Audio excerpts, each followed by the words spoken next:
Hi, I'm Rahel Philipose and you are listening to Three Things, the Indian Express News Show. In this episode, we talk about the LIGO project in India. We also give you a quick update on Rahul Gandhi. But first, we talk about a communal clash in Chhattisgarh. On Saturday, a communal clash broke out in Chhattisgarh's Biranpur village, leaving one man dead and 3 policemen injured. And by Monday morning, 12 people were arrested for their involvement in the violence. The Indian Express's Jayprakash Naidu, who reported on the incident for the paper, said that all of this started because of a petty fight between 2 teenage students, one boy from the Hindu community and another from the Muslim community. And this incident led to the mothers getting involved. And when the villagers got to know about this incident, they called for a meeting. And when the meeting was going on, there were people from the Hindu community as well as the Muslim community. The Hindu community people are saying that they heard rumors that Hindus are getting beaten up in the Muslim pocket in the village. And that's when they started rushing over there. And that's how the clash began. About 100 people got mobilized, half from the Muslim community and half from the Hindu community. And as the clash escalated, a 23-year-old man called Bhuneshwar Sahu ended up losing his life. Jayprakash says he was actually sleeping at the time the clash had started. He only got to know about it when a distant relative called him and asked him to come. And that's how he reached the spot. He was part of the mob which went in the Muslim area and he was attacked in front of a mosque. There's a small mosque over there. And as per his own brother, who's I think 17 years of old, he said that when the Muslims attacked us, we were unarmed and that's when we started running behind and my brother got stuck. And he saw 3 people attacking him and he was attacked with a sharp weapon. So the minor boy, he was a bit upset that nobody really helped his brother and he was left to die. Now, it's important to note that Biranpur is a small village with roughly 1,200 people in it. And Hindus are in majority there, with most of them belonging to the Sahu community. And this area has not really witnessed communal violence on this scale before, especially where a person has been killed. However, when Jayprakash met with Bhuneshwar's father, he learned that communal tensions were simmering in the village for a few months now. So his father said that in January, the Sahu Samaj had taken a meeting. It was actually of Hindu leaders and Sahu Samaj was prominent among them. So his father was saying that at that time, the Samaj leaders were saying to cut all ties with the Muslim people. So he said things like, don't go to eat at their home, don't do business with them. तुम उनको उंगली दोगे तो तुम्हारा हाथ पकड़ लेंगे. Then this is where, the tension was simmering. And the reason behind taking such a meeting was allegedly the interfaith marriages that were taking place between the Hindu and the Muslim community. And the police also said that they cannot do much because the couples are adults, consenting adults. So then this is something which was creating a fiction, this interfaith marriages. And I think this petty incident of 2 minor boys fighting, this kind of gave an outlet to their frustration. Now, this entire incident also caught the attention of the state BJP leaders who criticized the Bhupesh Baghel-led Congress government in the state. The state in charge for the party, Mr. Arun Sahu, he's a member of parliament. He termed the entire incident as a Taliban rule in Chhattisgarh. And he said that it is happening, under the nose of Bhupesh Baghel. And people will not tolerate this. And, people will teach him a lesson for making Chhattisgarh a Taliban rule. And besides this, the Vishwa Hindu Parishad in Chhattisgarh also called for a bandh. And what alarmed the police was that a lot of right-wing groups were trying to reach the village. So when Jayprakash reached the spot, he noticed that a considerable number of police personnel were deployed so that the situation doesn't escalate. And police were not allowing anybody from outside the village, especially the right-wing groups. Even the media was being allowed after showing the identity cards, and there were like 5 barricades. And when we reached there, We were told by the SP that there were like 700 security personnel at the spot who have come from 5 districts, and they have come from a very far off districts to ensure that the communal violence does not escalate any further. So the SP also told us that there were like some 400-500 people from the right-wing group who tried to come into the village, but they were not allowed. Only some of them were allowed, so that even the sentiments of the Hindu people is respected, and to ensure that there is no escalation. So some of them were allowed to come in. But after they came in, they tried to create a ruckus. But the situation is under control, and the police have applied 144 CRPC to prohibit unlawful assembly. That means not more than 5 people can stand in one place. And the situation seemed under control, but it will be like this for the next few days till the police are sure that it will not further escalate. And they have come up with a temporary police chowki. So there will be some policemen, including armed policemen, who will be there permanently now. Now, while the police are trying to ensure that no more violence takes place, the collector of Biranpur village is looking towards a community-based approach to de-escalate the situation. And for this, he recently called for a peace meeting.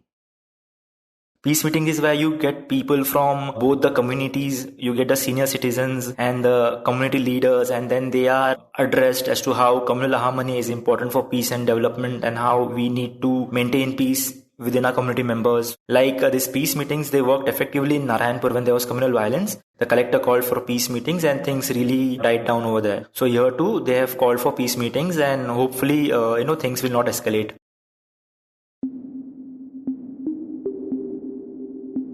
And next we talk about a project that will have a huge impact on the Indian scientific community.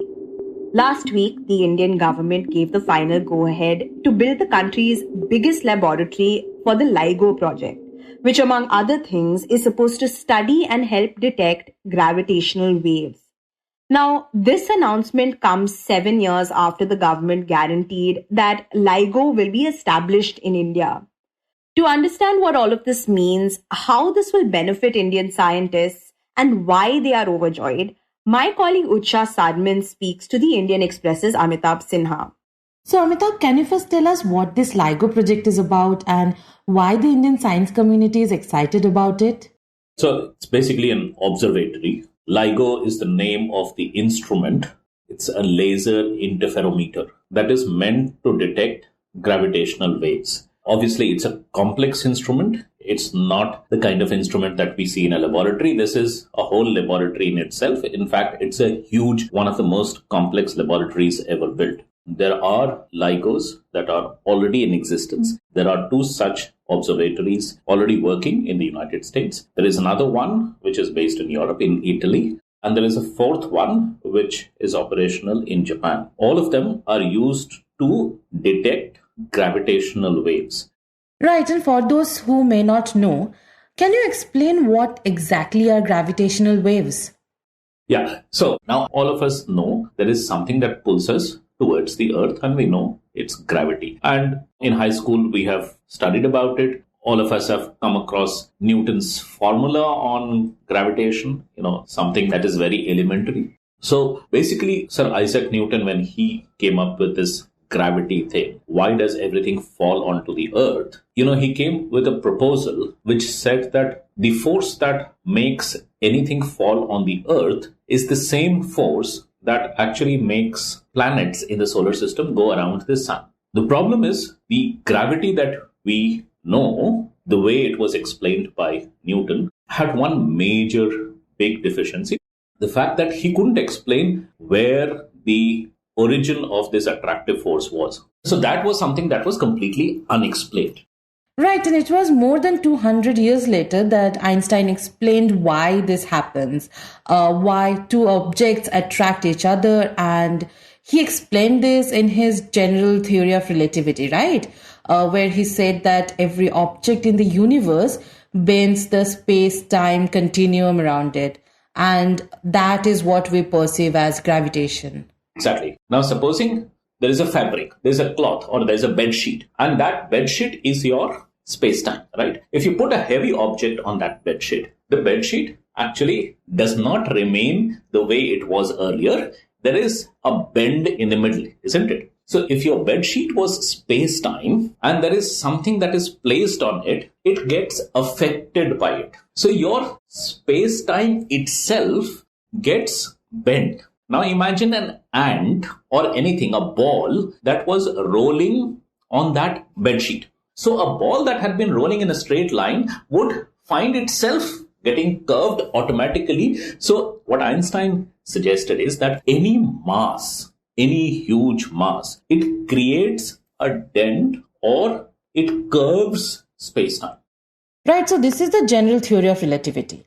But where do gravitational waves come in, which what the LIGO project is about?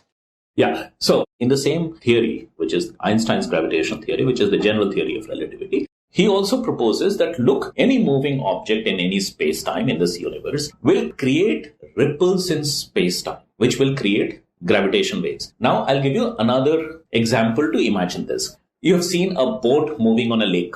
The moving boat creates ripples in water, doesn't it? Imagine that lake to be your space-time, normal space, empty space that we all are aware of. This empty space is the lake. Any body moving in that lake, it creates ripples just like a boat creates ripples on the surface of the water. This is exactly what happens in the universe in space-time. There are ripples that are created by any moving object. So even when we move, we create our gravitational waves of our own. Those are minuscule, that's a different matter. But when we are moving, we'll create those ripples. So any matter, when it's moving, it will create ripples in space-time. And that is what is gravitational waves. So it was a very big deal. In fact, within 2 years, this particular discovery won the Nobel Prize also. So that LIGO detector, at that point of time, there were only 2 in the United States. That same LIGO detector,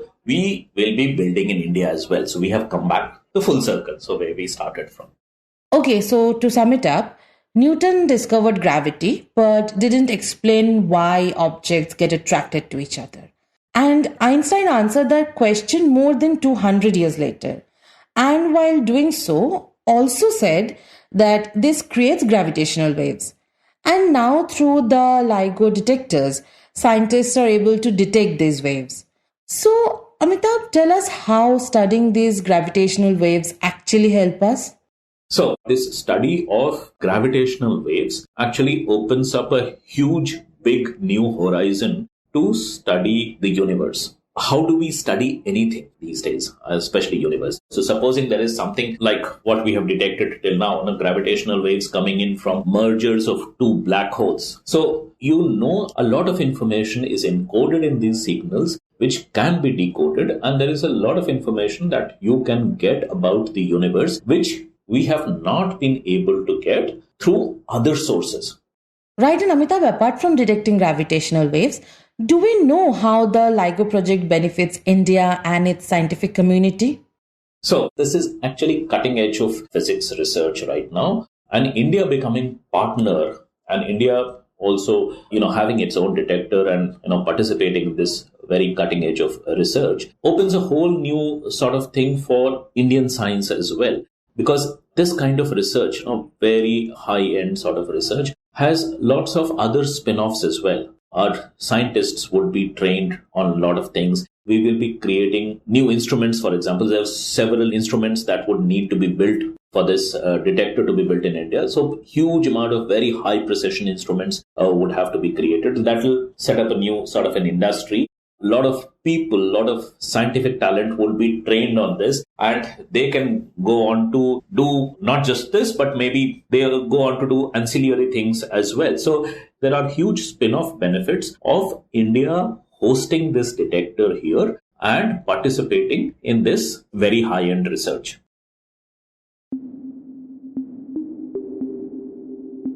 And in the end, we quickly go over an update about Rahul Gandhi.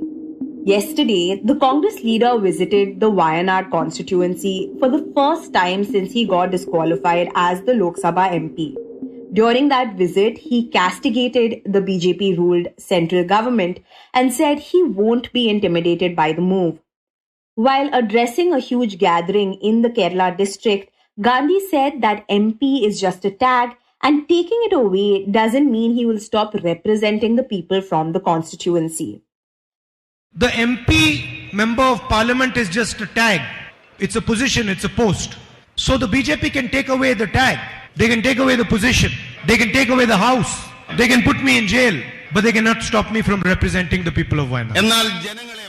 Last month, Gandhi was disqualified as the MP from Wayanad after being convicted and sentenced in a criminal defamation case over his remarks about the Modi surname. He said, "How come so many thieves share the same common last name, Modi?" अच्छा, एक छोटा सा सवाल, इन सब के नाम, इन सब चोरों के नाम मोदी मोदी मोदी कैसे हैं? नीरव मोदी, ललित मोदी, नरेंद्र मोदी, और अभी थोड़ा ढूंढेंगे तो और बहुत सारे मोदी निकलेंगे. During yesterday's event, the Congress leader further said that BJP leaders lied about him in parliament and that he was not allowed to speak. He insisted that he will continue to raise issues regardless of BJP's persistent criticism. He also said his disqualification will only deepen the bond he has with the people of Wayanad. The more they attack me, the more I will speak on the same thing, but I will not stop, the former MP said. Let them take away whatever they want. Let them put me in jail. I don't care. My relationship with the people of Wayanad is going to stay the same. Rahul and his sister Priyanka participated in a roadshow called Satyameva Jayate in Kalpetta, where only the national flag was used instead of the party flags. Addressing the gathering, Priyanka said her brother Rahul Gandhi was mercilessly attacked by the whole government, ministers and Prime Minister just because he asks questions. She said, and I quote, "Rahul Gandhi was disqualified for asking a question that they, the BJP, could not answer. The whole government is trying to defend Gautam Adani. The PM is defending Adani, BJP turning our democracy on its head. Prime Minister is changing his dressing style every day, but there is no change in the lifestyle of common people. They are struggling for jobs." Unquote. You were listening to 3 Things by the Indian Express. Today's show was hosted by me, Rahel Philipose, and written and produced by Utsa Sarmin and Shashank Bhargava, and by Anwiti Singh, who originally spoke to Jayprakash Naidu for the first segment. It was edited and mixed by Suresh Pawar. If you like the show, then do subscribe to us wherever you get your podcasts. You can also recommend the show to someone who you think will like it. Share it with a friend or someone in your family. It's the best way for people to get to know about us. You can also tweet us at Express Podcasts and write to us at podcasts@indianexpress.com.